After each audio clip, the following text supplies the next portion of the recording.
15 വയസ്സ് കഴിഞ്ഞ മുസ്ലിം പെൺകുട്ടിക്ക് ഇഷ്ടമുള്ള ആളെ വിവാഹം കഴിക്കാൻ അവകാശമുണ്ടെന്ന് സുപ്രീം കോടതിയും പറഞ്ഞിരിക്കുന്നു. പഞ്ചാബ്, ഹരിയാന ഹൈക്കോടതി ഉത്തരവാണ് സുപ്രീം കോടതി ശരിവെച്ചത്. മുൻ ഉത്തരവ് ചോദ്യം ചെയ്തുള്ള ദേശീയ ബാലാവകാശ കമ്മീഷന്റെ അപ്പീൽ നിശിത വിമർശനങ്ങളോടെ സുപ്രീം കോടതി തള്ളി.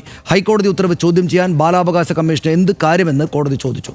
സുപ്രീം കോടതി വിധി നീങ്ങുക നിയമയുദ്ധത്തിലേക്കെന്നാണ് നിലവിലെ സൂചന. ആദ്യം RDX റാപ്പ്. വ്യക്തി നിയമപ്രകാരം 15 വയസ്സ് കഴിഞ്ഞ പെൺകുട്ടിക്ക് ഇഷ്ടമുള്ള ആളെ വിവാഹം കഴിക്കാൻ അവകാശമുണ്ടെന്ന പഞ്ചാബ്, ഹരിയാന ഹൈക്കോടതി ഉത്തരവ് ശരിവച്ചിരിക്കുകയാണ് സുപ്രീം കോടതി. ദേശീയ ബാലാവകാശ കമ്മീഷന്റെ അപ്പീൽ കോടതി തള്ളി. പ്രായപൂർത്തിയാകാതെ വിവാഹം കഴിച്ചവരെ സംരക്ഷിച്ചുകൊണ്ടുള്ള ഹൈക്കോടതി ഉത്തരവ് ചോദ്യം ചെയ്യാൻ ബാലാവകാശ കമ്മീഷൻ എന്തു കാര്യമെന്ന് ജസ്റ്റിസ് BV നാഗരത്ന അധ്യക്ഷനായ ബെഞ്ച് ചോദിച്ചു. വ്യക്തി നിയമത്തിന്റെ മാത്രം പിൻബലത്തിൽ വിവാഹം സാധിക്കുമോ എന്ന നിയമപ്രശ്നമെങ്കിലും തുറന്നു വെക്കണമെന്ന ആവശ്യം കോടതി അംഗീകരിച്ചില്ല. വീട്ടുകാരിൽ നിന്ന് സുരക്ഷ തേടിയെത്തിയ 16-കാരിയുടെയും 21-കാരന്റെയും ഹർജിയാണ് നിയമപ്രശ്നങ്ങൾക്ക് വഴിവെച്ചത്. ഋതുമതിയായ പെൺകുട്ടിക്ക് ഇഷ്ടമുള്ളയാളെ വിവാഹം കഴിച്ച് താമസിക്കാൻ മാതാപിതാക്കളുടെ സമ്മതം ആവശ്യമില്ലെന്ന് പഞ്ചാബ്, ഹരിയാന ഹൈക്കോടതി വിധിച്ചിരുന്നു. കുട്ടിയെ വിവാഹം കഴിച്ചയാൾക്കെതിരെ വീട്ടുകാർ നൽകിയ പോക്സോ കേസും കോടതി തള്ളി. ബലാത്സംഗമാണ് നടന്നതെങ്കിൽ മുസ്ലിം വ്യക്തി നിയമപ്രകാരം പ്രായപൂർത്തിയായി എന്നത് പോക്സോ കുറ്റം ഒഴിവാക്കാനുള്ള കാരണമല്ലെന്ന് മറ്റൊരു കേസിൽ ഡൽഹി ഹൈക്കോടതിയും ഉത്തരവിട്ടിരുന്നു. സുപ്രീം കോടതി ഉത്തരവിൽ ദേശീയ വനിതാ കമ്മീഷൻ എതിർപ്പ് അറിയിച്ചിട്ടുണ്ട്. RDX wrap, news Malayalam.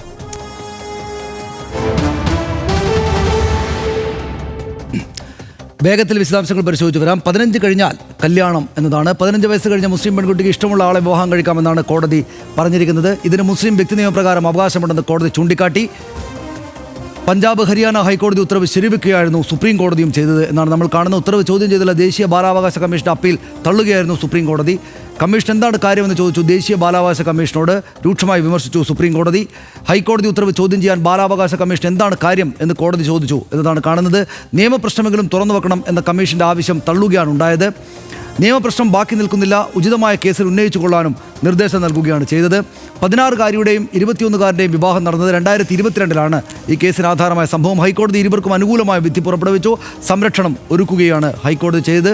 മുസ്ലിം വ്യക്തി നിയമപ്രകാരം ഋതുമതിയായ പെൺകുട്ടിക്ക് ഇഷ്ടമുള്ള ആളെ വിവാഹം കഴിക്കാം എന്നതാണ് കോടതി ചൂണ്ടിക്കാണിച്ചത്. വിവാഹത്തിന് മാതാപിതാക്കളുടെ സമ്മതം ആവശ്യമില്ല എന്ന് പഞ്ചാബ്, ഹരിയാന, ഡൽഹി ഹൈക്കോടതികൾ വ്യക്തമാക്കി. കോടതി ചേർത്ത് പിടിച്ചെടുത്തത് പ്രിൻസിപ്പിൾസ് ഓഫ് മുഹമ്മദൻ ലോയിലെ 195-ാം അനുച്ഛേദ പ്രകാരമാണ്. മുസ്ലിം വ്യക്തി നിയമപ്രകാരം പ്രത്യുൽപാദന ശേഷി കൈവരുന്ന പ്രായമായാൽ വിവാഹിതരാകാം എന്നതാണ് നിലപാട്. പ്രത്യുൽപാദന ശേഷി തെളിയിക്കാനാവാത്ത പക്ഷം വിവാഹത്തിന് 15 വയസ്സ് മതി എന്ന് ആണ് കോടതി കണ്ടത്.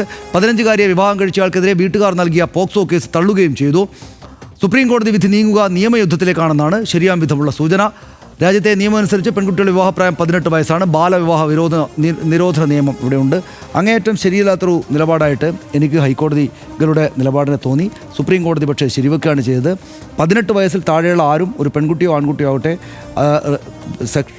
ലൈംഗിക ബന്ധത്തിൽ ഏർപ്പെടുകയാണെങ്കിൽ അത് കേസാണ്. അപ്പോൾ ഈ 15 വയസ്സുകാരിയുടെ ഇഷ്ടം എന്നത്, കൺസെൻറ്റ് എന്നത് ഈ മാനിപ്പുലേറ്റ് ചെയ്യാം എന്ന നിലയുണ്ട്. രക്ഷിതാക്കൾ പലതരത്തിലും അവർക്ക് മേൽ അടിച്ചേൽപ്പിക്കാം, അല്ലെങ്കിൽ മുതിർന്ന പുരുഷൻ അടിച്ചേൽപ്പിക്കാം, തിരിച്ചു മറിച്ചൊക്കെ ആവാം എന്ന നിയമം രാജ്യത്തുണ്ടായിരിക്കെ 15 വയസ്സുകാരിക്ക് കല്യാണം കഴിക്കാം എന്ന നിലപാട് ഹൈക്കോടതികൾ സ്വീകരിക്കുന്നു.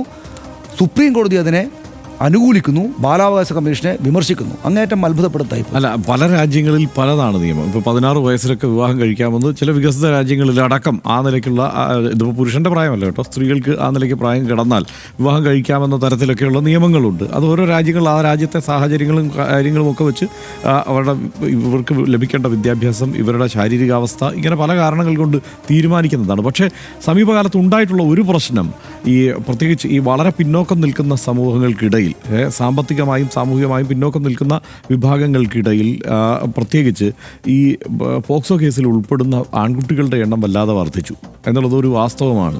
അത് വർദ്ധിക്കുന്നു എന്നുള്ളതല്ല, അത്തരം ഇതിപ്പോൾ അവർക്കിടയിലുള്ള ഒരു ഇഷ്ടമായിരിക്കാം സംഭവിക്കുന്നത്. ഇപ്പോൾ 10-18 വയസ്സ് 19 വയസ്സൊക്കെയുള്ള ഒരു 18 വയസ്സ് കഴിഞ്ഞ ആളായിരിക്കും, പക്ഷേ അങ്ങനെ ഒരു വിവാഹപ്രായം എത്തിയിട്ടുണ്ടാവില്ല. 18 വയസ്സ് കഴിയുമ്പോൾ സ്വാഭാവികമായും ശിക്ഷിക്കാൻ തക്കവണ്ണം ഒരു പൗരൻ എന്നുള്ള നിലയിൽ ശിക്ഷ അയാൾക്ക് ലഭിക്കുമെന്നുള്ള സാഹചര്യം ഉണ്ടാവും. അവർക്കിടയിൽ ഉടലെടുക്കുന്ന ഒരു സ്നേഹമോ പ്രണയമോ ഒക്കെ ആയിരിക്കാം. അപ്പോഴാണ് സ്വാഭാവികമായും ഈ നിലയ്ക്കൊക്കെയുള്ള കേസിൽപ്പെടുന്ന തരത്തിലേക്ക് കാര്യങ്ങൾ വഴിമാറുന്ന സാഹചര്യം ഉണ്ടാവുന്നത്. ആ കാര്യം കൂടിയായിരിക്കാം ഈ നിലയ്ക്ക് പരിഗണിക്കപ്പെടുന്നത്. ആത്യന്തികമായി ഇതിനെല്ലാം വേണ്ടത് കൃത്യമായ പഠനവും നിയമവും ഒക്കെ തന്നെയാണ്. അല്ലെങ്കിൽ കാലികമായി അത് പരിഷ്കരിക്കേണ്ടതുണ്ടെങ്കിൽ ആ മട്ടിൽ നോക്കി, അല്ലെങ്കിൽ ഇതുപോലെ സാധാരണക്കാരും പാവപ്പെട്ടവരുമൊക്കെ ആ നിലയ്ക്ക് കേസിൽ കുടുങ്ങുന്ന സാഹചര്യങ്ങൾ ഉണ്ടെങ്കിൽ അത് പരിഹരിക്കാൻ തക്കവണ്ണമുള്ള നിയമനിർമ്മാണമോ പഠനമോ ഒക്കെ നടത്തുകയാണ് വേണ്ടത്. മാത്രമല്ല ഇപ്പോൾ ഈ ഏർലി പ്യൂബർട്ടി എന്നൊക്കെയുള്ളത് വളരെ സ്വാഭാവികമായി അത് കണ്ടു തുടങ്ങിയിരിക്കുന്നു അങ്ങനെ കൂടുതൽ. അപ്പം അങ്ങനെയൊക്കെ അതുകൊണ്ടൊക്കെ തന്നെ മനുഷ്യൻ്റെ ശാരീരികമായി ഉണ്ടാകുന്ന മാറ്റങ്ങൾക്കനുസരിച്ച് അതിനെ കൂടി കരുതലോടെ സമീപിക്കേണ്ട ഒരു സാഹചര്യം ഉണ്ടല്ലോ. അപ്പോൾ അതൊക്കെ കൊണ്ട് അതിലൊരു തീർപ്പ് കൽപ്പിക്കാൻ തൽക്കാലം നമുക്ക് പറ്റില്ല എന്നുള്ളൊരു പ്രശ്നമാണ് എനിക്ക് തോന്നിയത്. എനിക്ക് അതിശക്തമായിട്ടുള്ള എതിർപ്പാണ് ഇതിനുള്ളത്. ഹർഷം പറഞ്ഞ എക്സ്ക്യൂസ് ഒന്നും ഞാൻ കൊടുക്കാൻ തയ്യാറല്ല, പക്ഷേ അത് വിശദീകരിക്കാനുള്ള സമയമില്ലാത്തതുകൊണ്ട് നമുക്കിത് അവസാനിപ്പിക്കാം. കേരളത്തിലെ ആദിവാസി വിഭാഗങ്ങളിലടക്കം 18 വയസ്സിന് താഴെയുള്ള പെൺകുട്ടികൾ വിവാഹിതരാകാറുണ്ട്. 16ലും 15ലും വിവാഹിതരാകുന്ന ഒട്ടേറെ പെൺകുട്ടികൾ കേരളത്തിലെയും ഗോത്ര സമൂഹങ്ങളിലുണ്ട്. ഇത്തരം വിവാഹങ്ങൾക്ക് നിയമസാധുതയില്ലെങ്കിലും ഗോത്ര സമൂഹത്തിൻ്റെ പരമ്പരാഗത സാമൂഹിക ശീലങ്ങളോട് ചേർന്നവയാണ് എന്ന് ചിലർ ചൂണ്ടിക്കാട്ടുന്നു. അതിൻ്റെ പേരിൽ യുവാക്കളായ ഭർത്താക്കന്മാർ പോക്സോ കേസിൽ പ്രതികളാകുന്ന സങ്കടകരമായ അവസ്ഥ നമ്മൾ കണ്ടിട്ടുമുണ്ട്. സുപ്രീം കോടതി ഉത്തരവിൽ ശരിയും തെറ്റും കാണുന്നവരുണ്ടാകാം, ഇവിടെ തന്നെ ഉണ്ട്. എല്ലാ നിയമവും ജനങ്ങൾക്ക് വേണ്ടിയാണെങ്കിലും ദുരുപയോഗമാണ് പ്രശ്നം എന്ന് നമ്മൾ മനസ്സിലാക്കണം. മതനിയമവും ഭരണഘടനയും തമ്മിൽ അഭിപ്രായ സംഘർഷമുണ്ടായാൽ സുപ്രീം കോടതി ഏത് ഭാഗത്ത് നിൽക്കണം എന്ന ന്യായാധിപ വിവേചനാധികാരം സംബന്ധിച്ച ഗൗരവ ചർച്ചകളും ഈ വിധിന്യായത്തിൻ്റെ തുടർച്ചയിലും ഉയരുമെന്ന് RDX കരുതുന്നു. ഇന്നത്തെ RDX പൂർണ്ണമാവുകയാണ്. Good night.